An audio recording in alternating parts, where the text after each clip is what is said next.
Hello दोस्तों, exam ट्रेगर में आपका फिर से एक बार स्वागत है। दोस्तों, आज हम लोग रिवीजन करने वाले हैं चैप्टर 51 जो कि है रामबाण बुक की, जिसमें 2015 से लेकर 2024 तक सारे के सारे प्रीवियस ईयर्स के क्वेश्चंस रेलवे के दिए गए हैं। ठीक है ना। पिछले वीडियो तक हमने चैप्टर 50 तक कंप्लीट कर चुके थे। आज चैप्टर 51 करेंगे जो कि शीर्षक है मुद्रा बैंकिंग का। तो चलिए शुरू करते हैं। उससे पहले अगर आप चैनल पे नए हो तो प्लीज़ चैनल को सब्सक्राइब कर बेल आइकन को प्रेस कर लो ताकि आने वाली वीडियोस के नोटिफिकेशन आप तक सबसे पहले पहुंचे। तो चलिए शुरू करते हैं पॉइंट नंबर 1 से। कहता है रिजर्व बैंक ऑफ इंडिया की स्थापना कब हुई थी। दोस्तों याद रखेंगे अप्रैल 1935 को हुई थी, जो कि ग्राम पंचायत अधिकारी से देखिए कितनी बार रिपीट किया जा चुका है। 2016 में, ग्रुप डी में, फिर एनटीपीसी में, फिर एनटीपीसी में, फिर एनटीपीसी में, फिर एनटीपीसी में देखिए कितनी बार रिपीट किया जा चुका है। तो दोस्तों याद रखेंगे जो भी रिपीट किए गए क्वेश्चन है वो हमारे लिए इंपॉर्टेंट बन जाते हैं। ठीक है ना। अब देखिए आगे अगले पॉइंट पे कहता है 1969 में जो चौथी पंचवर्षीय योजना के दौरान इंदिरा गांधी द्वारा कितने निजी बैंकों का राष्ट्रीयकरण किया गया था। तो याद रखेंगे कितने हुए थे, 14 बैंकों का राष्ट्रीयकरण किया गया था। देखिए कितनी बार रिपीट किया जा चुका है। आप देखिए एनटीपीसी में, फिर ग्रुप डी में, फिर ग्रुप डी में, फिर देखिए यूपीएसआई में, सारे के इंपॉर्टेंट क्वेश्चन है। ओके याद रखेंगे। आगे बढ़ते हैं अगले पॉइंट में। कहता है आरबीआई जो रिजर्व बैंक ऑफ इंडिया है उसका मुख्यालय कहाँ पर है। तो आप कहेंगे मुंबई में है। ठीक है, याद रखेंगे एनटीपीसी में पूछा गया है, फिर ग्रुप डी में पूछा गया है, फिर एनटीपीसी में, फिर एनटीपीसी में पूछा गया है। तो रिपीटेड क्वेश्चंस याद रखेंगे हमारे लिए इंपॉर्टेंट बन जाते हैं। आगे बढ़ेंगे अगले पॉइंट पे। अगला कहता है प्रधानमंत्री नरेंद्र मोदी द्वारा विमुद्रीकरण यानी नोटबंदी की घोषणा कब की गई थी। तो याद रखेंगे नरेंद्र मोदी जो द्वारा घोषणा की गई थी वो की गई थी 8 नवंबर 2016 को। ठीक है ना। ये देखिए एनटीपीसी में पूछा गया है, फिर ग्रुप डी में पूछा गया है, फिर ग्रुप डी में पूछा गया है। ठीक है, आगे बढ़ेंगे अगले पॉइंट में। कहता है इंडियन फाइनेंशियल सिस्टम कोड का संक्षिप्त रूप में क्या कहते हैं। तो याद रखेंगे आईएफएससी जो बैंक है उसको कहते हैं। एसएससी सीएचएसएल में पूछा गया है, फिर एनटीपीसी में पूछा गया है, फिर एसएससी सीपीओ में पूछा गया है। ओके, आगे बढ़ेंगे अगले पॉइंट पे। कहता है आयात और निर्यात जो एग्जिम बैंक होता है, एग्जिम बैंक स्थापित कब किया गया था। वो आयात निर्यात बैंक होता है। कब किया गया था, याद रखेंगे 1982 में किया गया था। ठीक है, जूनियर इंजीनियर में पूछा गया, टेक्नीशियन में, फिर एनटीपीसी में भी पूछा गया है। ठीक है ना, याद रखेंगे 1982 में स्थापित किया गया था क्या, एग्जिम बैंक। ठीक है, आगे अगले पॉइंट में जानेंगे उत्पादन लागत में शामिल ऊपरी व्यय क्या होती है। तो याद रखेंगे बीमा होती है, जो ग्रुप डी में पूछा गया है 2012 में। अगले पॉइंट में कहता है सार्वजनिक क्षेत्र की एक इकाई नहीं है। तो क्या नहीं है, याद रखेंगे आईसीआईसीआई जो बैंक है वो नहीं है। एनटीपीसी में पूछा गया है 2021 में। ठीक है ना, आगे बढ़ेंगे अगले पॉइंट पे। कहता है भारत में माइक्रो फाइनेंस जो कि वित्तीय सेवा का वह रूप है जो गरीब और निम्न आय वाले परिवारों को लघु अवधि के लिए छोटे ऋण और अन्य वित्तीय सेवाएं प्रदान करता है। याद रखेंगे कौन करता है, माइक्रो फाइनेंस। ठीक है, ये देखिए ग्रुप डी में पूछा गया है 2022 में। आगे अगले पॉइंट में कहता है भारतीय लघु उद्योग विकास बैंक जो सिडबी बैंक होता है और इक्विफैक्स द्वारा प्रकाशित एक समाचार पत्र है वो क्या है। याद रखेंगे माइक्रो फाइनेंस पल्स है, जो कि ग्रुप डी में पूछा गया है 2022 में। ठीक है ना, याद रखेंगे। आगे अगले पॉइंट में कहता है कि वर्ष 2016 में जो विमुद्रीकरण के बाद छापी गई महात्मा गांधी श्रृंखला की नई नोटों में से कितने रुपए के मूल्य वर्ग के नोट पर भारत के पहले अंतर्ग्रहीय अंतरिक्ष मिशन की वह प्रतिनिधित्व करने वाले मंगलयान की तस्वीर प्रदर्शित है। तो याद रखेंगे दोस्तों, जब 2016 में नोटबंदी हुई थी तब 2000 रुपया जो था उसमें मंगलयान की फ़ोटो छापी गई थी। ठीक है ना, उसके अंदर में मंगलयान की फ़ोटो छापी गई थी। 2000 रुपये का जो नोट निकला था 2016 में। ठीक है ना, किसके द्वारा, नरेंद्र मोदी के द्वारा विमुद्रीकरण किया गया था। ग्रुप डी में पूछा गया है कब, 2021 में। ठीक है, याद रखेंगे। आगे बढ़ेंगे अगले पॉइंट में। इधर कहता है कि 2010 में एपी माइक्रो फाइनेंस संकट के मद्देनजर रखते हुए जो आरबीआई ने एमएफआई क्षेत्र के मुद्दों में और समस्याओं का अध्ययन करने के लिए किसकी अध्यक्षता में एक समिति का गठन किया गया था। तो याद रखेंगे YH मालेगाम की अध्यक्षता में एक समिति का गठन किया गया था माइक्रो फाइनेंस संकट के मद्देनजर रखते हुए। ठीक है ना, ये देखिए ग्रुप डी में पूछा गया है कब, 2022 में पूछा गया है। आगे अगले पॉइंट में कहता है कि कोलकाता में स्थित सूक्ष्म ऋणदाता बंधन फाइनेंशियल सर्विसेज को सार्वभौमिक बैंक शुरू करने के लिए आरबीआई द्वारा सैद्धांतिक मजदूरी प्रदान की गई थी। और वो कब की गई थी, याद रखेंगे 2014 में की गई थी, जो कि ग्रुप डी में पूछा गया है कब, 2022 में। ठीक है, अगले पॉइंट में कहता है कि भारतीय रिजर्व बैंक के अनुसार जो भारत में स्थित एक विदेशी बैंक है वो कौन सा बैंक है, सोनाली बैंक लिमिटेड है, जो ग्रुप डी में पूछा गया है 2022 में। अगले पॉइंट में कहता है भारतीय स्टेट बैंक का मुख्यालय कहाँ पर स्थित है, तो याद रखेंगे आरबीआई और एसबीआई दोनों का मुख्यालय स्थित है मुंबई में। ठीक है, ये देखिए ग्रुप डी में पूछा गया है 2022 में। ठीक है ना। आगे अगले पॉइंट में जानेंगे कि भारतीय मुद्रा प्रणाली में जो भारतीय रिजर्व बैंक को अंतिम ऋणदाता कहा जाता है, याद रखेंगे आरबीआई को अंतिम ऋणदाता कहा जाता है, ग्रुप डी में पूछा गया है 2022 में। आगे अगले पॉइंट में जानेंगे मुद्रा आपूर्ति जो पूर्ति के मापन हेतु सर्वाधिक प्रयुक्त सबसे साधारण रूप है वो है M3। ठीक है, याद रखेंगे M3 है, ग्रुप डी में पूछा गया है 2022 में। ठीक है ना। आगे अगले पॉइंट में कहता है कि बंधन बैंक की स्थापना कब हुई थी, याद रखेंगे दोस्तों बंधन बैंक की स्थापना हुई थी 2015 में, ग्रुप डी में पूछा गया है देखिए 2010 में। ठीक है, याद रखेंगे। आगे बढ़ते हैं अगले पॉइंट में, कहता है बंधन फाइनेंशियल सर्विसेज लिमिटेड का मुख्यालय कहाँ पर स्थित है, याद रखेंगे कोलकाता में स्थित है, जो सूक्ष्म वित्तीय सेवाएं प्रदान करता है। ठीक है, ग्रुप डी में पूछा गया है 2012 में। आगे अगले पॉइंट में जानो कि सूक्ष्म लघु और मध्यम उद्यम जो MSME है क्षेत्र की वृद्धि एवं विकास में सहायता करने के लिए परियोजनार्थ भारतीय संसद के एक अधिनियम के तहत 1990 में स्थापित एक स्वतंत्र वित्तीय संस्थान है, वो कौन सा है, वो है सिडबी बैंक। ठीक है, ये देखिए ग्रुप डी में पूछा गया है कब, 2022 में। आगे अगले पॉइंट में जानेंगे M3 मतलब क्या होता है, मुद्रा आपूर्ति का माप करना, जो कि गणना के लिए M3 बराबर CU+DT होता है, जो वाणिज्य बैंक का निवल सावधि जमा राशि है। ठीक है, याद रखेंगे ये फॉर्मूला है। आगे ग्रुप डी में पूछा गया कब, 2022 में। अगले पॉइंट में कहता है भारतीय रिजर्व बैंक ने गैर बैंकिंग वित्तीय कंपनी सूक्ष्म की संस्थानों के लिए एक व्यापक नियामक ढांचा जारी किया था, कब, 2011 में जारी किया था, ग्रुप डी में पूछा गया है कब, 2022 में। आगे अगले पॉइंट में कहता है सेंट्रल बैंक ऑफ जिम्बाब्वे विकास को बढ़ावा देने के लिए अर्थव्यवस्था में ब्याज दरों को कम कर रहा है, बैंक अपनी मौद्रिक नीति के रुख में शांतिवादी हो रहा है। ठीक है ना, ये देखिए ग्रुप डी में पूछा गया कब, 2022 में। अगला पॉइंट कहता है पंजाब नेशनल बैंक में ओरिएंटल बैंक ऑफ कॉमर्स जो OBC है और यूनाइटेड बैंक ऑफ इंडिया का विलय कर दिया गया था, और वो कब किया गया था, तो याद रखेंगे वो किया गया था 2020 में, जो ग्रुप डी में पूछा गया है कब, 2022 में पूछा गया है। ठीक है ना, याद रखेंगे।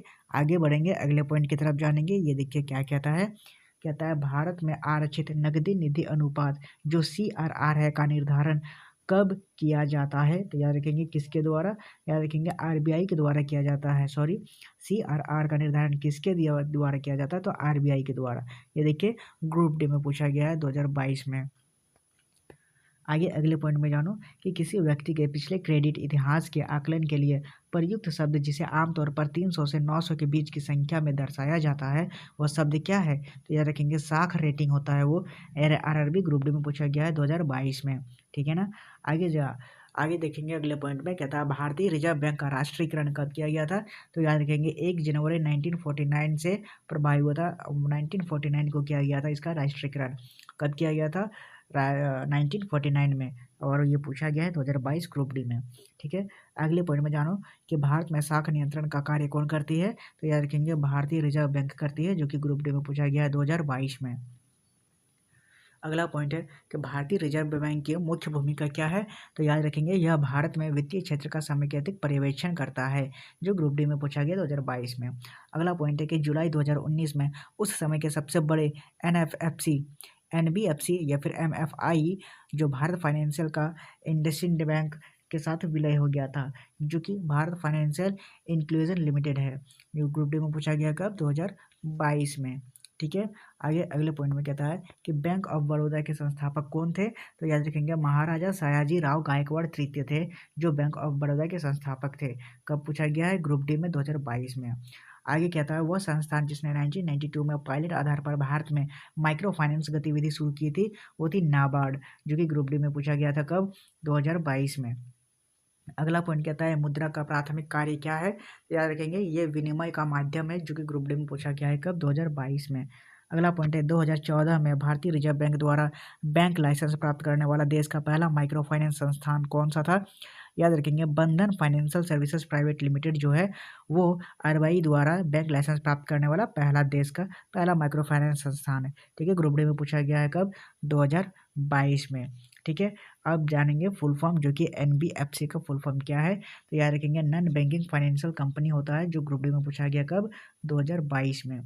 अगला पॉइंट है आरक्षित नकदी निधि अनुपात क्या है, तो वाणिज्यिक बैंकों की जमा राशियों का वह न्यूनतम अंश जिसे वाणिज्यिक बैंकों को आरबीआई के पास रखना होता है। ठीक है, याद रखेंगे ग्रुप डी में पूछा गया है। आगे अगले पॉइंट में जानेंगे मुद्रा। मुद्रा का फुल फॉर्म क्या होता है, तो याद रखेंगे micro units development and refinance agency होता है, जो मुद्रा का फुल फॉर्म है, और ग्रुप डी में पूछा गया कब, 2022 में। आगे अगले पॉइंट में जानो कि वह पशु जो भारतीय रिजर्व बैंक के प्रति चिन्ह पर मौजूद है वो होता है बाघ। ठीक है, ये देखिए ग्रुप डी में पूछा गया है 2022 में। अगले पॉइंट में कहता है शक्तिकांत दास को भारतीय रिजर्व बैंक का गवर्नर नियुक्त किया गया था, और ये कब किया गया था, शक्तिकांत दास को 2018 में किया गया था, और ग्रुप डी में पूछा गया है 2022 में।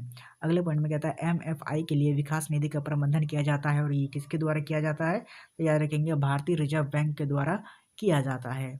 आगे राइट साइड में अगले पॉइंट में जानो कि भारत में पहली माइक्रो फाइनेंस पहल कौन थी, तो याद रखेंगे सेवा बैंक जो थी SEWA, ये सबसे पहली माइक्रो फाइनेंस सहल थी, जो सहल नहीं पहल थी, जो ग्रुप डी में पूछा गया 2022 में। भारत का वह माइक्रो फाइनेंस संस्थान जो केवल स्वर्ण आभूषणों पर ऋण प्रदान करता है और विदेशी मुद्रा विनिमय सेवाएं जैसे धन अंतरण सेवाएं, धन प्रबंधन सेवाएं, यात्रा एवं पर्यटन प्रदान करता है, वो होता है मुथूट फाइनेंस लिमिटेड। ठीक है, ये देखिए ग्रुप डी में पूछा गया 2022 में। भारत में एकमात्र नोट जारी करने वाला प्राधिकरण है भारतीय रिजर्व बैंक, जो कि नोट जारी करता है, ग्रुप डी में पूछा गया 2022 में। आगे अगले पॉइंट में कहता है लघु वित्त जो माइक्रो फाइनेंस होता है क्षेत्र में सुधार के लिए भारत में पहली बार SHG बैंक लिंकेज प्रोग्राम जो कि SHG BLP शुरू किया गया था, और ये कब किया गया था, 1992 से 1993 के बीच में किया गया था। ग्रुप डी में पूछा गया कब, 2022 में। ठीक है ना, याद रखेंगे। आगे अगले पॉइंट में कहता है मुद्रास्फीति से निपटने के लिए आरबीआई द्वारा CRR में वृद्धि और रेपो दर में वृद्धि उपाय अपनाए जाने की संभावना है। ठीक है ना, ये देखिए ग्रुप डी में पूछा गया है, और CHSL में भी पूछा गया है रिपीट कर करके। ठीक है, आगे अगले पॉइंट में कहता है कि देश के मौद्रिक प्राधिकरण जो भारतीय रिजर्व बैंक की कुल देयता को क्या कहा जाता है, तो याद रखेंगे बेस मनी कहा जाता है। ग्रुप डी में पूछा गया है कब, 2022 में। अगले पॉइंट में कहता है केंद्रीय बैंक द्वारा पुनर्खरीद की तारीख और मूल्य के स्पष्ट विनिर्देश के साथ बेची गई प्रतिभूतियों को कहा जाता है, क्या कहा जाता है, पूर्ण खुला बाजार संचालन कहा जाता है, जो ग्रुप डी में पूछा गया है 2022 में। आगे अगले पॉइंट में कहता है वह वित्तीय संस्थान जिसका मुख्य उद्देश्य भारत की ग्रामीण अवसंरचना के लिए संपोषणीय सिंचाई प्रक्रियाएं प्रदान करने हेतु निधि उपलब्ध कराना है, वो होती है नाबार्ड। ठीक है, ग्रुप डी में पूछा गया कब, 2021 में। अगला है बाहरी आघातों के विरुद्ध मुद्रा आपूर्ति को स्थिर रखने के लिए मुद्रा बाजार में किसी देश के मौद्रिक प्राधिकरण द्वारा हस्तक्षेप कहा जाता है, वो होता है अवरुद्धता, जो NTPC में पूछा गया 2022 में। ठीक है ना, रामबाण बुक के सारे पॉइंट ये इंपॉर्टेंट है। आगे अगले कहता है बिटकॉइन को वैध मुद्रा के रूप में स्वीकार करने वाला दुनिया का पहला देश कौन बन गया था, या रखेंगे अल सल्वाडोर जो है वो दुनिया का सबसे पहला देश बन गया बिटकॉइन को मुद्रा के रूप में स्वीकार करने वाला। NTPC में पूछा गया 2022 में।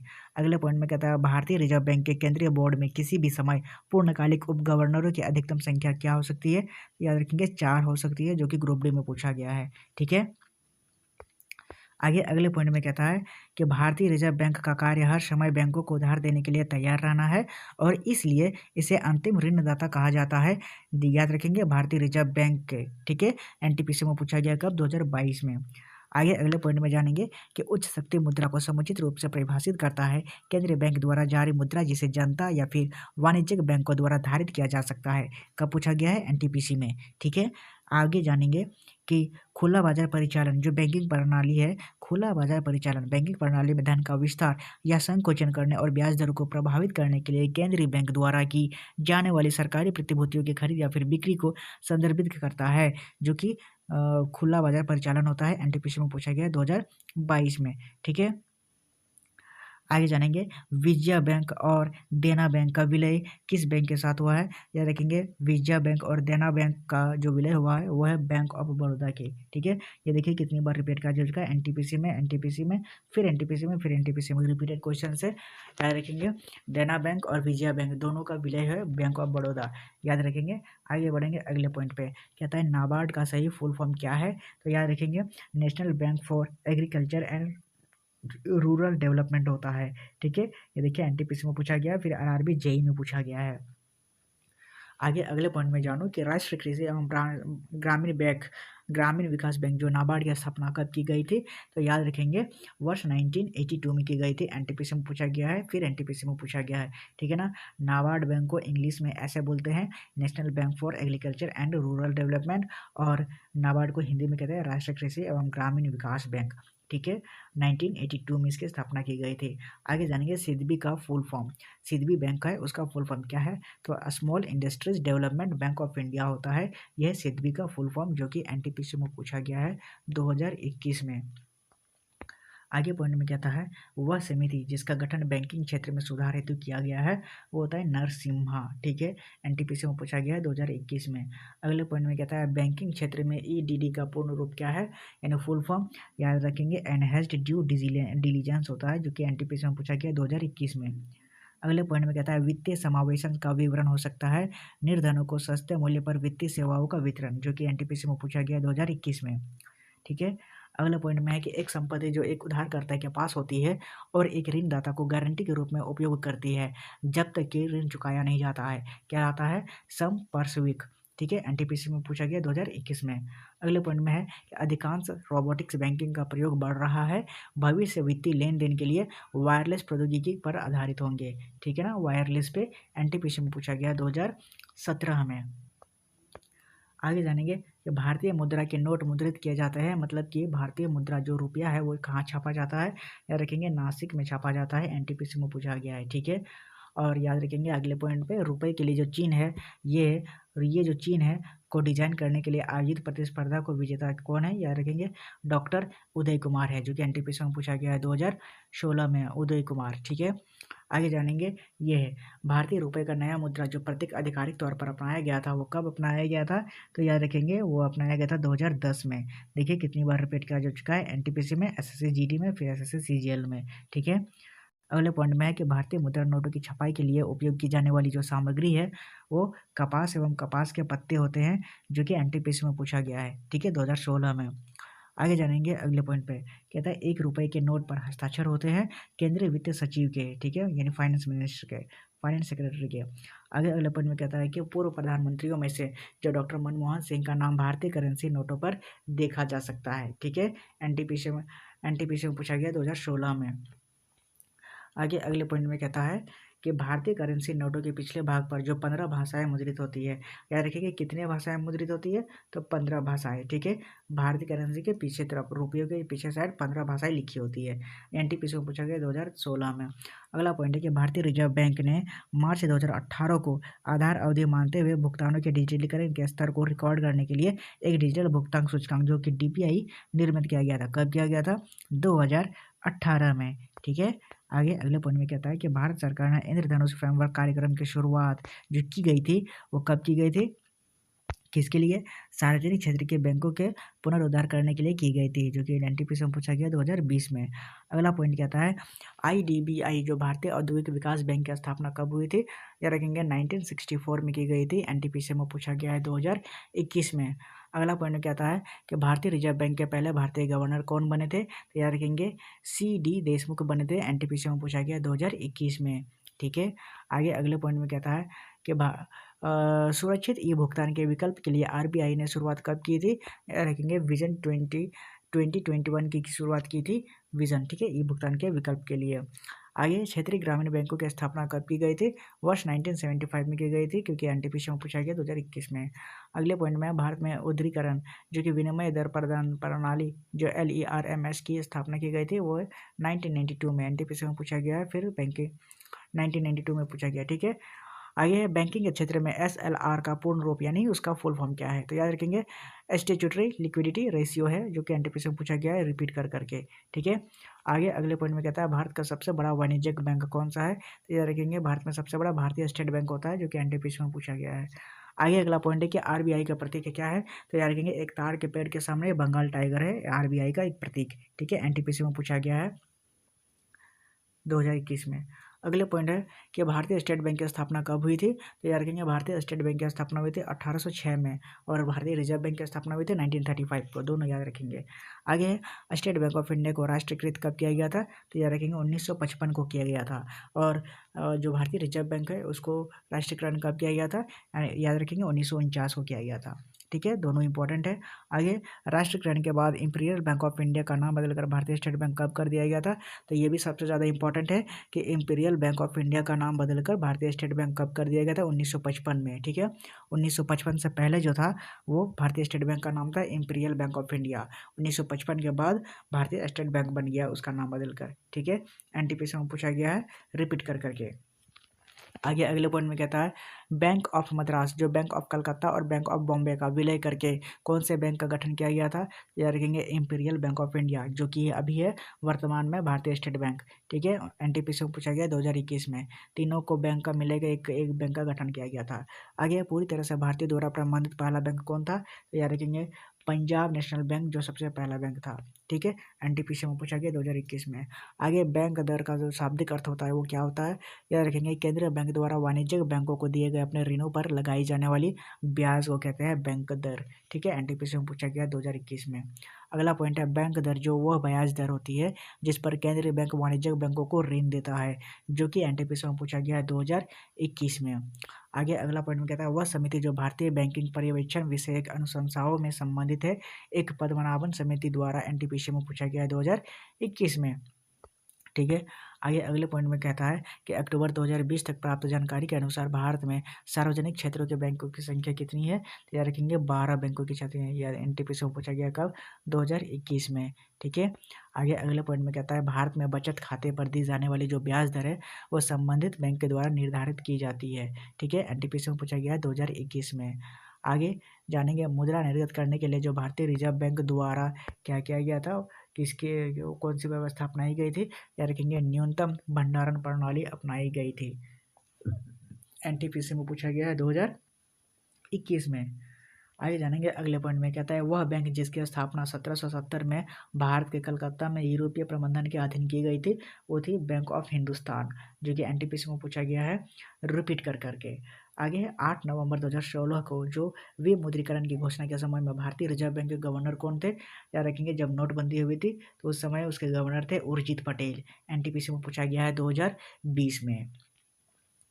आगे अगले पॉइंट में जानेंगे कि 2000 बैंक के नोट की विमाएँ कितने थे, उसका जो लेंथ और डायमेंशंस कितने थे, तो याद रखेंगे 16 गुने 166 mm थे। ठीक है, 16 नहीं 66 mm गुने 166 mm याद रखेंगे। एनटीपीसी में पूछा गया है 2021 में। 2000 नोट का अभी बंद हो चुका है, याद रखेंगे। आगे आरबीआई को क्रेडिट नियंत्रण विधियों को व्यापक रूप से मात्रात्मक और गुणात्मक नियंत्रण दो भागों में विभाजित किया जा सकता है। आरआरबी जेई में पूछा गया है 2019 में। ठीक है, आगे अगले पॉइंट में कहता है कि भारत के वह प्रधानमंत्री जिसने आरबीआई के गवर्नर के रूप में सेवा की है वह है डॉक्टर मनमोहन सिंह, जो कि आरआरबी जेई में पूछा गया था। ठीक है, आगे भीम का फुल फॉर्म क्या है, भीम BHIM भीम का फुल है भारत इंटरफेस फॉर मनी, जो कि आरआरबी जेई में पूछा गया है 2017 में। ठीक है, आगे आगे जानेंगे अगले पॉइंट पे वह बैंक जो अप्रैल 2019 में भारत का तीसरा सबसे बड़ा बैंक बन गया था, तो याद रखेंगे वो बैंक था बैंक ऑफ बड़ौदा। क्या है, किस बैंक का विलय करके बना है, याद रखेंगे विजया बैंक और देना बैंक दोनों बैंक को विलय करके बैंक ऑफ बड़ौदा बना गया था। आरआरबी जेई में पूछा गया था 2019 में। ठीक है, आगे अगले पॉइंट में जानेंगे MG रामचंद्रन की जन्म शताब्दी को चिन्हित करने के लिए भारतीय रिजर्व बैंक जो कि आरबीआई द्वारा 100 मूल्य के सिक्के जारी किए गए थे। ठीक है, 100 रुपये के, जो कि आरआरबी ग्रुप डी में पूछा गया था कब, 2018 में। आगे अगले पॉइंट में कहता है वह केंद्रीय बैंक जो क्षेत्रीय ग्रामीण बैंकों का पर्यवेक्षण करता है वो होती है नाबार्ड बैंक। ठीक है, जो कि ग्रुप डी में पूछा गया 2018 में। अगला बैंक है, अगला पॉइंट है भारत के मौद्रिक नीति का सूत्रीकरण एवं इसकी घोषणा की जाती है, किसके द्वारा की जाती है, तो भारतीय रिजर्व बैंक ऑफ इंडिया के द्वारा की जाती है। ठीक है, ये देखिए एंड आरआरबी जेई में पूछा गया 2014 में। आगे अगले पॉइंट में कहता है कि 2016 में जो स्टेट बैंक ऑफ इंडिया द्वारा एक नया उत्पाद SBI जो एक्सक्लूसिव लोकार्पित और किया गया था। इस उत्पाद की वित्तीय प्रकृति है, किस लिए? धन प्रबंधन के लिए। आरआरबी एलपी में पूछा गया है, ठीक है, 2018 में।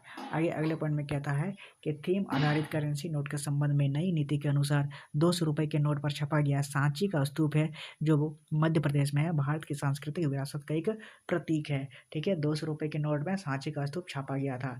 ओके, ये देखिए ग्रुप डी में पूछा गया है 2018 में, फिर एनटीपीसी में पूछा गया है 2021 में, फिर ग्रुप डी में पूछा गया है 2018 में, ठीक है। आगे अगले पॉइंट में कहता है कि हाल ही में आरबीआई द्वारा जारी 50 रुपये के मूल्य के नोट के पृष्ठभाग में रूपांकन किया गया है हम्पी का पत्थर से बने रथ का, जो कि ग्रुप डी में पूछा गया है कब? 2018 में, ठीक है। आगे अगले पॉइंट में कहता है कि भारतीय रिजर्व बैंक जो कि आरबीआई द्वारा जारी किए जाने वाले नए 100 रुपये के नोट में विशेषता है रानी की वाव की आकृति। आरआरबी एलपी में पूछा गया 2018 में, ठीक है। आगे अगले पॉइंट में कहता है कि 200 रुपये के नोट में 4 कोणीय ब्लीड जो लाइनें मौजूद होती है 200 रुपये के नोट में। आरआरबी जेई में पूछा गया है 2019 में, ठीक है। आगे अगले पॉइंट में कहता है वह यूरोपीय देश ने सर्वप्रथम बैंक नोटों की शुरुआत की तथा हाल ही में दुनिया में पहला कैशलेस नकदी रहित देश बनने के कारण सुर्खियों में है, और वो देश है स्वीडन। स्वीडन देश है जो सर्वप्रथम बैंकों के नोटों की शुरुआत की थी। एनटीपीसी में पूछा गया है कब? 2019 में।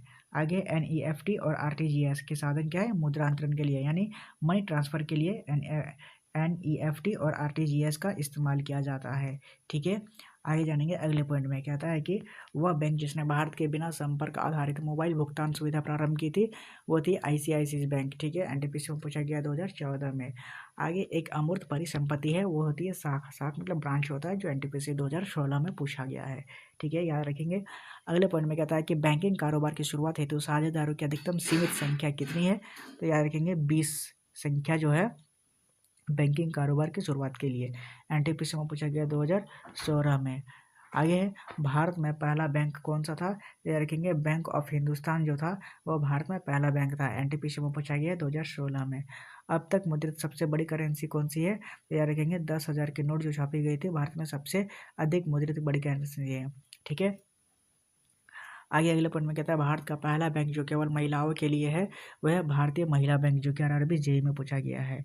अगला बैंक है, अगला पॉइंट कहता है किसी ऋण के लिए समर्थक प्रतिभूति जमानत राशि जो होती है वो होती है कर्जदार की परिसंपत्ति होती है, जो कि एनटीपीसी में पूछा गया कब?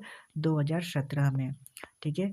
आगे अगले पॉइंट में है कि भारतीय मुद्रा नोटों के अग्रभाग पर दिखाई देने वाले जो भारतीय रिजर्व बैंक के मुद्रण के लिए इंटेग्लियो प्रिंटिंग तकनीक का प्रयोग किया जाता है, ठीक है। एनटीपीसी में पूछा है 2016 में। अगले पॉइंट में है कि भारतीय रिजर्व बैंक जो बैंकों का नियामक प्राधिकरण है, एनटीपीसी में पूछा गया 2016 में। आगे आईसीआईसीआई बैंक के जो I work at the rate home जो पहल के है बैंक के महिला कर्मचारी के लिए होता है, ठीक है, I work at the rate home, जो कि एनटीपीसी में पूछा गया है कब? 2016 में। आगे अगले पॉइंट में देखो कि एक क्रेडिट कार्ड को स्वाइप करना इलेक्ट्रोमैग्नेटिक इंडक्शन के सिद्धांत पर आधारित होता है। एनटीपीसी में पूछा गया है कब? 2016 में। आगे अगले पॉइंट में भारत में विमुद्रीकरण की गई मुद्रा देश के कुल नगद मूल्य का 86% जो होता है वो ग्रुप 86% होता है भारत में विमुद्रीकृत मुद्रा देश के कुल नगद मूल्य, जो एनटीपीसी में पूछा गया है, ग्रुप डी में पूछा गया है। आगे अगले पॉइंट में कहता है ओपन मार्केट ऑपरेंस जो होता है आरबीआई द्वारा सरकारी प्रतिभूतियों के विक्रय और क्रय को संदर्भित करता है, जो ग्रुप डी में पूछा गया 2018 में। अगला पॉइंट है कि द्विवार्षिक वित्तीय स्थिरता रिपोर्ट प्रकाशित करता है, कौन करता है? तो भारतीय रिजर्व बैंक करता है, जो ग्रुप डी में पूछा गया है कब? 2018 में, ठीक है। आगे अगले पॉइंट पे कहता है कि CIBIL का फुल फॉर्म क्या होता है? या रखेंगे credit information bureau India limited होता है, जो ग्रुप डी में पूछा गया है कब? 2018 में, ठीक है। आगे अगले पॉइंट में कहता है कि खुदरा भुगतान और रिटर्न प्रणाली के संदर्भ में NPCI का पूर्ण फुल फॉर्म क्या होता है? या रखेंगे national payment corporation of India होता है, जो ग्रुप डी में पूछा गया है कब? 2018 में। आगे नाबार्ड में भारत सरकार का हिस्सा क्या है? तो 99%, जो ग्रुप डी 2018 में पूछा गया है। नाबार्ड में भारत सरकार का हिस्सा 99% है। गैर निष्पादित संपत्ति शब्द से संबंधित क्या है? या रखेंगे किससे? बैंकिंग से संबंधित है, ग्रुप डी में पूछा गया 2018 में। अगला पॉइंट है कि वह दर जिस पर भारतीय रिजर्व बैंक अन्य बैंकों से ऋण लेती है कहलाती है रिवर्स रेपो दर कहलाती है। ग्रुप डी में पूछा गया है 2018 में। ठीक है, जिस दर पर आरबीआई बैंकों को ऋण देती है उसे क्या कहा जाता है, याद रखेंगे जिस दर पर आरबीआई बैंक को ऋण देती है वो रेपो रेट कहा जाता है। ठीक है, ये देखिए ग्रुप डी में पूछा गया 2018 में। आगे अगले पॉइंट में कहता है कि बिटकॉइन की DASH एथोरियम मोनी लाइट कॉइन और जेड कैश कैसे जैसे क्रिप्टो मुद्राओं का उपयोग करके परियोजनाओं के लिए धन एकत्रित करने के लिए अनियमित साधनों को नाम दिया गया है वह इनिशियल क्वाइन ऑफरिंग, जो कि ग्रुप डी में पूछा गया 2018 में। आगे अगले पॉइंट में कहता है हाल ही में जो जनवरी 2018 में वित्त मंत्री ने चुनावी बंदों की घोषणा की है, ये बंद state bank of India bank से खरीदे जा सकते हैं। ग्रुप डी में पूछा गया 2018 में। ठीक है, आगे अगले पॉइंट में कहता है आधार आधारित लेन देन के लिए आंख की पुतली के स्कैन प्रमाणीकरण की सुविधा पेश करने वाला भारत का पहला बैंक है एक्सिस बैंक, जो ग्रुप डी में पूछा गया है कब, 2018 में। अगला पॉइंट में कहता है वह बैंक जो ग्राहक सेवा के लिए interactive humanoid intelligent robotics assistant होता है जो IRA कहा जाता है, शुरू करने वाला भारत का पहला बैंक बन गया है कौन, HDFC बैंक बन गया है। ये देखिए ग्रुप बी में पूछा गया है 2018 में। अगला पॉइंट कहता है ARDC बैंक की शाखा किस बैंक की शाखा है, या रखेंगे नाबार्ड बैंक की शाखा है ARDC। ग्रुप डी में पूछा गया है 2018 में। ठीक है, आगे अगले पॉइंट में कहता है कि एक बैंकिंग आउटलेट जो हफ्ते में 5 दिन और न्यूनतम 4 घंटे प्रतिदिन के लिए खुलता है। ठीक है ना, याद रखेंगे 4 घंटे के लिए खुलता है बैंकिंग आउटलेट। ग्रुप डी में पूछा गया 2018 में। आगे BPLR का फुल फॉर्म क्या होता है, याद रखेंगे bench mark prime lending rate होता है। ठीक है, लेंडिंग रेट, जो ग्रुप डी में पूछा गया है कब, 2018 में। अगला पॉइंट में है दिसंबर 2017 में ई नाम इलेक्ट्रॉनिक नेशनल एग्रीकल्चर मार्केट में नकदी रहित भुगतान शुरू करने के लिए भारत सरकार द्वारा ICICI बैंक जो है निजी क्षेत्र के बैंकों को शामिल किया गया था। ठीक है, कौन सा बैंक, ICICI बैंक, याद रखेंगे ग्रुप डी में पूछा गया 2018 में। ठीक है, आगे है अगले पॉइंट में कहता है कि small industries and development bank जो कि SIDBI होता है, सिडबी बैंक का मुख्यालय कहाँ पर स्थित है, याद रखेंगे सिडबी बैंक का जो मुख्यालय स्थित है वो लखनऊ में है, यूपी में। ग्रुप में पूछा गया 2018 में। अगला पॉइंट है भारतीय रिजर्व बैंक के वर्तमान गवर्नर अभी कौन है, शक्तिकांत दास है। ये देखिए रिपीट कर करके पूछा गया है। भारत सरकार की मौद्रिक नीति तैयार कौन करता है, तो याद रखेंगे RBI के गवर्नर करते हैं। ये देखिए ग्रुप डी में पूछा गया है कब, 2018 में। आगे अगले पॉइंट में कहता है कि भारत सरकार का जो मुख्य बैंक है reserve bank of India, group D में पूछा गया है, ये सबसे मुख्य बैंकर है। PCA बैंकों के वित्तीय स्थिति को उपयुक्त बनने रखने के लिए पर्यवेक्षी उपकरण का फुल फॉर्म क्या होता है, तो याद रखेंगे प्रॉम्प्ट करेक्टिव एक्शंस होता है, जो कि PCA होता है। याद रखेंगे RRB में पूछा गया है, ग्रुप डी में रिपीट कर करके। आगे अगले पॉइंट में कहता है भारत का सबसे पुराना सार्वजनिक क्षेत्र का बैंक कौन सा है, तो याद रखेंगे इलाहाबाद बैंक है। ये देखिए ग्रुप डी में पूछा गया है, रिपीट कर करके। आगे अगले पॉइंट में कहता है अर्थशास्त्र में बैंक के न्यूनतम ब्याज दर पर जिससे अधिक पर वह ऋण नहीं दे सकता है के लिए शब्द का उपयोग किया जाता है, तो याद रखेंगे बेस रेट उसका अर्थशास्त्र में बैंक की न्यूनतम ब्याज दर है। ठीक है, ये देखिए ग्रुप में पूछा गया कब, 2018 में। आगे जानेंगे कि वह संगठन जिसके द्वारा बैंक की ब्याज दरों में निर्धारित और विनियमित की जाती है, तो वो होती है भारतीय रिजर्व बैंक। ग्रुप डी में पूछा गया 2018 में। आगे तत्काल PPF खाते की सुविधा प्रदान करने के लिए जो भारत का पहला बैंक बन गया है वो है ICICI बैंक, जो कि ग्रुप डी में पूछा गया है 2018 में। ठीक है, आगे अगले पॉइंट में कहता है ई नाम पोर्टल पर कैशलेस भुगतान शुरू करने के लिए निजी क्षेत्र का ICICI बैंक केंद्र सरकार से जुड़ा हुआ है। ग्रुप डी में पूछा गया 2018 में। ठीक है, अगला पॉइंट जो कहता है वो भारत QR कोड होता है, जो भारत सरकार द्वारा भुगतानों को आसान बनाने के लिए एक भुगतान हस्तांतरण प्रणाली शुरू की गई थी, भारत QR कोड होता है। ठीक है, RRB ग्रुप डी में पूछा गया 2018 में। आगे अगले पॉइंट में कहता है प्रधानमंत्री जन धन योजना के तहत जो वह राज्य जिसने 100% वित्तीय समावेशन हासिल किया था वह राज्य था मेघालय, जिसकी राजधानी शिलोंग है। और यह RRB NTPC में पूछा गया 2016 में। ठीक है, आगे अगले पॉइंट में कहता है कि JAM जो कि जन धन आधार मोबाइल होता है, ये योजना कब शुभारंभ किया गया था, याद रखेंगे अगस्त 2014 में किया गया था। और पूछा गया है NTPC में 2017 में। प्रधानमंत्री सुरक्षा बीमा योजना के तहत जोखिम कवरेज कितनी है, तो याद रखेंगे 2 लाख रुपए की है। NTPC में पूछा गया है कब, 2016 में। आगे अगले पॉइंट में कहता है वह प्रोजेक्ट है जिसका उद्देश्य बैंकों और तनावग्रस्त कंपनियों के लिए परिचालन में बदलाव सुनिश्चित करना है, वो होता है प्रोजेक्ट सशक्त, जो कि ग्रुप डी में पूछा गया है 2018 में। आगे है सेवा की गुणवत्ता में सुधार करने, सेवाओं को बेहतर बनाने और बिना बैंक खाते वाले ग्रामीण आबादी के वित्तीय समावेश को प्राप्त करने के लिए दर्पण, जो कि digital advancement of rural post office for a new India को लॉन्च किया गया। तो वो केंद्रीय संचार मंत्रालय होता है, जो ग्रुप डी में पूछा गया 2018 में। अगला पॉइंट है प्रधानमंत्री जन धन योजना, जो स्कीम है वो वित्तीय समावेशन को गति प्रदान करने के लिए भारत सरकार द्वारा शुरू की गई थी। ग्रुप डी में पूछा गया है, ठीक है।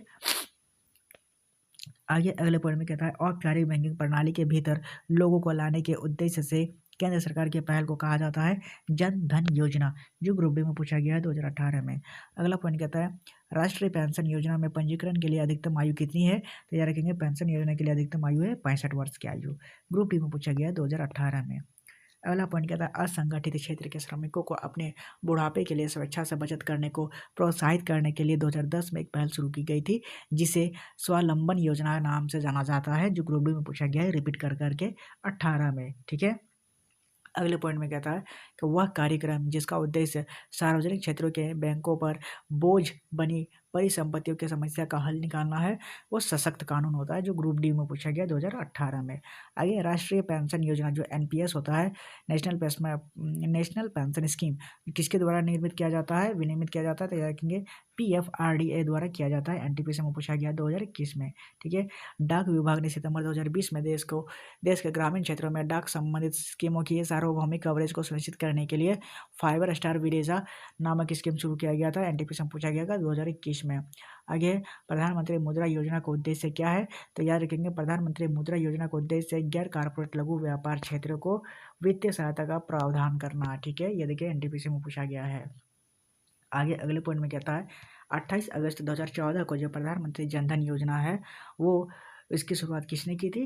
तो याद रखेंगे नरेंद्र मोदी ने की थी। एनटीपीसी में पूछा गया है रिपीट कर करके, देखिए 10 जनवरी 5 अप्रैल।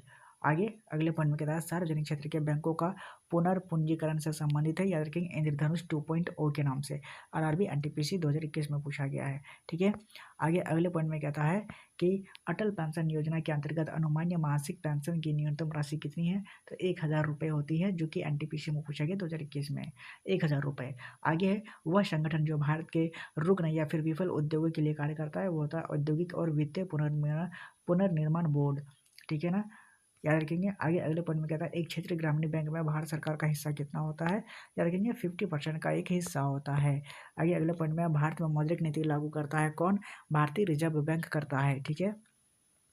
आगे अगले पॉइंट में भारतीय रिजर्व बैंक के केंद्रीय निदेशक मंडल की नियुक्ति 4 वर्षों की अवधि के लिए होती है। कितने वर्षों के लिए? 4 वर्षों के लिए, ठीक है ना, याद रखेंगे। आगे अगले पॉइंट में संस्था भारत में रेपो दर और रिवर्स रेपो निर्धारित करती है, कौन करती है? याद रखेंगे भारतीय रिजर्व बैंक यानी आरबीआई करती है। नगद आरक्षित अनुपात जो सीआरआर होता है उसकी गणना प्रत्येक बैंक शुद्ध मांग और समय के प्रतिशत के रूप में की जाती है, सीआरआर की, ठीक है, याद रखेंगे। और आगे है भारतीय बैंकिंग प्रणाली के संदर्भ में जो नगद आरक्षित अनुपात होता है वो रिजर्व बैंक ऑफ इंडिया के द्वारा तय किया जाता है, ठीक है, याद रखेंगे। आगे हम लोग जानेंगे क्विक एग्जाम रिमाइंडर, जो कुछ है मुद्रा और बैंकिंग से जो हमें याद रखने हैं एग्जाम से पहले। तो क्या है पॉइंट में जानेंगे, चलिए जानते हैं। मुद्रा एवं बैंकिंग, जो सबसे पहला है वो भारतीय रिजर्व बैंक है। इसकी स्थापना हुई थी 1 अप्रैल 1935 को और इसका मुख्यालय मुंबई में है। इसके कार्य क्या है? भारत में मौद्रिक नीति का संचालन करना, मुद्रा आपूर्ति का विनिमय और बैंकों का विनिमय और सरकारी बैंकों के रूप में कार्य करना है। और इसके इंपॉर्टेंट पॉइंट ये है कि 1949 में इसका राष्ट्रीयकरण किया गया था भारतीय रिजर्व बैंक का, ठीक है। आगे जानेंगे मौद्रिक नीति क्या है। तो संचालन इसके भारतीय रिजर्व बैंक द्वारा किया जाता है। उपकरण रेपो दर, रिवर्स रेपो दर, नगद आरक्षित अनुपात जो कि सीआरआर होता है और सामवेदिक सरलता अनुपात होती है। आगे इसके इंपॉर्टेंट पॉइंट यह है कि रेपो दर वह दर होती है जिस पर आरबीआई वाणिज्यिक बैंकों को अल्पकालिक ऋण देता है, यानी कर्जा देता है। आगे है सीआरआर, ये क्या होता है? नगद आरक्षित अनुपात होता है। कंट्रोल मतलब करंट रिजर्वेशन रेशियो जो परिभाषी है इसकी वाणिज्यिक बैंकों को अपनी कुल जमा का एक निश्चित प्रतिशत आरबीआई के पास रखना होता है और इसका उद्देश्य बैंकिंग प्रणाली में तरलता को नियंत्रित करना। इसके इंपॉर्टेंट पॉइंट है कि सीआरआर की दर भारतीय रिजर्व बैंक द्वारा निर्धारित की जाती है। आगे रेपो दर और रिवर्स रेपो दर, जो रेपो दर होती है वह दर जिस पर आरबीआई वाणिज्यिक बैंकों को अल्पकालिक ऋण देता है। रिवर्स रेपो दर मतलब वह दर जिस पर आरबीआई वाणिज्यिक बैंकों से धन उधार लेता है। और इसके इंपॉर्टेंट पॉइंट यह है कि यह दरें मौद्रिक नीति समिति द्वारा निर्धारित की जाती है, ठीक है, और इन्हें मौद्रिक नीति महत्वपूर्ण उपकरण माना जाता है। आगे है SLR, जो इसकी परिभाषा है सार्वजनिक तरलता अनुपात, जो कि वाणिज्यिक बैंकों को अपनी कुल जमा का एक निश्चित प्रतिशत जो सरकार द्वारा निर्दिष्ट सुरक्षित और तरल संपत्तियों को निवेश करना होता है, और इसका उद्देश्य है बैंक प्रणाली की स्थिरता सुनिश्चित करना और सरकारी उधारी की ज़रूरतों को पूरा करना है। इसके इंपॉर्टेंट पॉइंट ये है कि SLR की दर RBI द्वारा निर्धारित की जाती है। ठीक है, अगले पॉइंट में जानेंगे। ये देखिए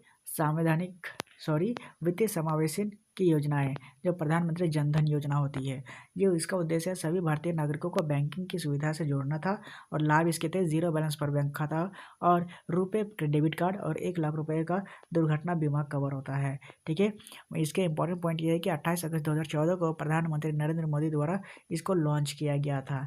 ठीक है, आगे जानेंगे प्रधानमंत्री मुद्रा योजना क्या है। क्या देखेंगे, इसका उद्देश्य है कि गैर कारपोरेट, गैर कृषि, लघु सूक्ष्म उद्यमों को ऋण सुविधा प्रदान करना है, और ऋण प्रकार मतलब शिशु जैसे 50,000 का लोन, किशोर अवस्था को 50,000 से 5 लाख तक लोन, और तरुण अवस्था के 5 लाख से 10 लाख तक लोन देना है। और इसके इंपॉर्टेंट पॉइंट ये है कि micro units development and finance agency जो मुद्रा द्वारा संचालित किया जाता है। आगे अगले पॉइंट में जानेंगे अटल पेंशन योजना क्या है। इसका उद्देश्य यही है कि असंगठित क्षेत्रों के श्रमिकों को पेंशन सुरक्षा प्रदान करना था, और इसके लाभ लगभग 1,000 से लेकर 5,000 तक मासिक पेंशन दिया जाना था। ठीक है, याद रखेंगे। आगे अगले पॉइंट में कहता है कि जो मासिक पेंशन था, अटल पेंशन, अटल बिहारी पेंशन, वो 9 मई 2015 को लॉन्च की गई थी। और इसके इंपॉर्टेंट पॉइंट याद रखने वाले हैं। ये देखिए, राष्ट्रीयकृत बैंक, पहली बार जो राष्ट्रीयकृत बैंक 1969 में 14 प्रमुख बैंकों का राष्ट्रीयकरण किया गया था, और दूसरा राष्ट्रीयकरण हुआ था 1980 में, जिसमें 6 बैंकों का किया गया था। और इसके इंपॉर्टेंट पॉइंट यह है कि राष्ट्रीयकरण का उद्देश्य बैंकिंग सुविधाओं को व्यापक बनाना था और ग्रामीण क्षेत्रों में बैंकिंग सेवाओं का विस्तार करना था। ठीक है, आगे जानेंगे। ये देखिए, बैंकिंग सेवा में सुधार, डिजिटल बैंकिंग जो UPI, भीम ऐप और मोबाइल बैंकिंग आदि के माध्यम से लेन देन को सरल और सुरक्षित बनाना है। और इसके इंपॉर्टेंट पॉइंट यह है कि भारत में UPI और भीम ऐप के माध्यम से डिजिटल भुगतान में तेजी से आई है। आगे सहकारी बैंक है, उद्देश्य इसके हैं ग्रामीण क्षेत्रों में बैंकिंग सेवाएं प्रदान करना और छोटे किसानों को वित्तीय सहायता प्रदान करना है। और इसके इंपॉर्टेंट पॉइंट यह है कि सहकारी बैंकों में सरकार का हिस्सा 50% का होता है। आगे भारतीय स्टेट बैंक के बारे में जानेंगे। तो भारतीय स्टेट बैंक की स्थापना हुई थी 1 जुलाई 1955 को, और इंपीरियल बैंक ऑफ इंडिया का राष्ट्रीयकरण करके इसका मुख्यालय है मुंबई। और महत्वपूर्ण बिंदु क्या है इसके, कि यह भारत का सबसे बड़ा वाणिज्यिक बैंक है। आगे है नाबार्ड बैंक। नाबार्ड बैंक क्या है, इसकी स्थापना हुई थी 12 जुलाई 1982 को, और इसका उद्देश्य कृषि और ग्रामीण विकास के लिए वित्तीय सहायता प्रदान करना है। इसके इंपॉर्टेंट पॉइंट है कि इसका मुख्यालय मुंबई में है, नाबार्ड का। आगे है सेवा बैंक। सेवा बैंक क्या है, इसकी स्थापना 1974 में की गई थी। उद्देश्य इसके है कि महिलाओं के आर्थिक सशक्तिकरण के लिए वित्तीय सेवा प्रदान करना था, और इसके इंपॉर्टेंट पॉइंट यह है कि यह भारत का पहला सूक्ष्म वित्त बैंक है। आगे अगले पॉइंट में जानेंगे संविधान, कानून एवं प्रावधान। जो बैंकिंग विनियमन अधिनियम 1949 को हुआ था, बैंकिंग सेवाओं का विनियमन और बैंकिंग प्रणाली की स्थिरता सुनिश्चित करना था। इसके इंपॉर्टेंट पॉइंट यह है कि इस अधिनियम के तहत बैंकिंग लाइसेंस जारी किए जाते हैं। आगे है मुद्रा विनियमन, न्यूनतम भंडारण प्रणाली, जो भारतीय रिजर्व बैंक द्वारा मुद्रा निर्गत करने के लिए अपनाई गई प्रणाली है। इसके इंपॉर्टेंट पॉइंट है कि RBI को न्यूनतम स्वर्ण और विदेशी मुद्रा भंडारण बनाए रखना होता है। वित्तीय समावेशन और साक्षरता क्या होती है, तो इसका उद्देश्य आर्थिक रूप से कमजोर और वंचित वर्गों को वित्तीय सेवाओं से जोड़ना है। और इसके इंपॉर्टेंट पॉइंट है कि RBI और अन्य वित्तीय संस्थान वित्तीय साक्षरता अभियान चलाते हैं। ठीक है, आगे है FEMA, जो फॉरेन एक्सचेंज मैनेजमेंट एक्ट है 1999 में। इसका उद्देश्य भारत में विदेशी मुद्रा विनिमय को विनियमित करना है। इसके इंपॉर्टेंट पॉइंट है कि FEMA ने फेरा, जो फॉरेन एक्सचेंज रेगुलेशंस को प्रस्थापित किया था, सूक्ष्म लघु और मध्यम उद्यम विकास अधिनियम 2006 में लागू किया गया था। इसका उद्देश्य सूक्ष्म लघु और मध्यम उद्योगों में जैसे MSME के विकास को प्रोत्साहित करना था। और इसके इंपॉर्टेंट पॉइंट ये है कि यह अधिनियम MSME को वित्तीय सहायता और प्रोत्साहन प्रदान करने के लिए बनाया गया था। आगे है प्रमुख बैंकिंग सुधार, जो कि डिजिटल बैंकिंग है। इसका उद्देश्य लेन देन को सरल और सुरक्षित बनाना था। एग्जाम्पल के लिए UPI, भीम ऐप और इंटरनेट बैंकिंग सुविधा दी गई। इंपॉर्टेंट पॉइंट इसका है कि डिजिटल बैंकिंग ने नगदी रहित अर्थव्यवस्था को बढ़ावा दिया है। सहकारी बैंक जानेंगे क्या है, इसका उद्देश्य ग्रामीण और कृषि बैंकों को क्षेत्र को वित्तीय सेवाएं प्रदान करना था। इसके इंपॉर्टेंट पॉइंट यह है कि सहकारी बैंकों का मुख्य उद्देश्य छोटे और सीमांत किसानों को ऋण प्रदान करना है। बैंकिंग सुधार क्या है, नरसिम्हन समिति, जो कि 1991 से 1998 को होती है, बैंकिंग क्षेत्र में सुधार के लिए सिफारिशें की गई थी। इसके इंपॉर्टेंट पॉइंट यह है कि इन सिफारिशों ने भारतीय बैंकिंग प्रणाली को अधिक कुशल और प्रतिस्पर्धी बनाने में महत्वपूर्ण भूमिका निभाई है। आगे सबसे पहला है 10 का नोट। फिर आयाम इसकी 10 के नोट में कितने हैं, 123 मिलीमीटर से 63 मिलीमीटर है। ठीक है, रंग इसके चॉकलेट ब्राउन का होता है। डिजाइन इसके रिवर साइड पर कोणार्क के सूर्य मंदिर की विशेषता दी गई है। आगे 20 का नोट। 20 का नोट में इसके 129 से लेकर 66 मिलीमीटर है। रंग हरिता थोड़ा सा पीला है। डिजाइन इसके रिवर साइड पर एलोरा की गुफाएं छापी गई थी। आगे 50 का नोट। 50 का नोट में 135 और 66 के है। रंग इसके फ्लोरेसेंट थोड़ा सा नीला है और डिजाइन इसकी रिवर साइड पर हम्पी रथ की विशेषता दी गई है। हम्पी रथ 50 के नोट में छापी गई थी। आगे 100 का नोट। 100 का नोट जो 142 से लेकर 66 है और इसका जो रंग है वो लेवेंडर रंग। डिजाइन इसके रिवर साइड पर रानी की वाव की विशेषता दी गई है। आगे 200 रुपये का नोट। 200 रुपये के नोट में सांची का स्तूप दिया गया है। 146 से 66 है और इसका पीला रंग का थोड़ा सा 200 का नोट ब्राइट थोड़ा पीला है। आगे 500 का नोट। 500 का नोट जो है स्टोन ग्रे कलर का होता है। 150 से 66 है और इसकी डिज़ाइन लाल किले की विशेषता दी गई है 500 के नोट में। और आगे 2000 का नोट है। 166 से 66 है। रंग इसके मैजेंटा है। डिजाइन रिवर साइड पर मंगलयान की विशेषता दी गई है 2000 के नोट में। ठीक है ना। आगे भारतीय मुद्रा क्या है जानेंगे। 1 रुपये के नोट में वित्त मंत्रालय द्वारा जारी किए गए केंद्रीय वित्तीय सचिव द्वारा हस्ताक्षरित उसका सिग्नेचर होता है। अन्य मुद्रा नोट जो भारतीय बैंक द्वारा जारी किया जाता है, भारतीय रिजर्व बैंक द्वारा। मुद्रा नोटों पर भाषाएं कितनी होती है तो याद रखेंगे 17 भाषाएं होती है, नहीं 15 भाषाएं होती है। आगे महात्मा गांधी श्रृंखला 1996 में शुरू की गई थी। मुद्रा वापसी की गई थी 500 और 1000 नोट के बंद किए गए थे 9 नवंबर 2016 को वापस ले लिए गए थे। ठीक है, मूल्य कमी जो कि 1966 से विश्व बैंक की सिफारिशें पर की गई थी। आरबीआई गवर्नर के हस्ताक्षर अंग्रेजी और हिंदी भाषाओं में दोनों में रहती है। ठीक है, भारतीय मुद्रा प्रतीक क्या है तो डिजाइन किया गया था उदय कुमार के द्वारा। देवनागरी और लैटिन अक्षरों का संयोजन है इसमें और 15 जुलाई 2010 को ये अपनाया गया था। ठीक है, आगे मुद्रा मुद्रण और सुरक्षा क्या है तो भारतीय सुरक्षा प्रेम जो नासिक से है, भारतीय नोट प्रेस जो नासिक में है, सुरक्षा मुद्रण प्रेस ये भी हैदराबाद में है, बैंक नोट प्रेस ये देवास में है और सुरक्षा कागज मिल ये होशंगाबाद में है। ठीक है, अब सिक्के के बारे में जानेंगे। सिक्कों का अध्ययन कहते हैं न्यूमिस्मेटिक्स। जो भारत के सोने के सिक्के शुरू करने वाला पहला भारतीय साम्राज्य था कुषाण वंश और रुपया सिक्का शुरू करने वाला शेरशाह सूरी द्वारा चालू किया गया था। और टोकन मुद्रा प्रणाली जो है वो मोहम्मद बिन तुगलक के काल में शुरू की गई थी। ठीक है ना, सारे के इंपॉर्टेंट पॉइंट्स है। और विविध पूरा का पूरा जानेंगे ये कि SDR जो विशेष आहरण अधिकार होता है पेपर गोल्ड के रूप में भी जाना जाता है और क्रेडिट कार्ड जो प्लास्टिक मनी के रूप में भी जाना जाता है क्रेडिट कार्ड। ठीक है, याद रखेंगे।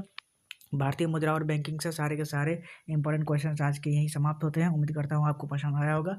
आज के लिए इतना ही, मिलते हैं अगले चैप्टर अगले वीडियो में, तब तक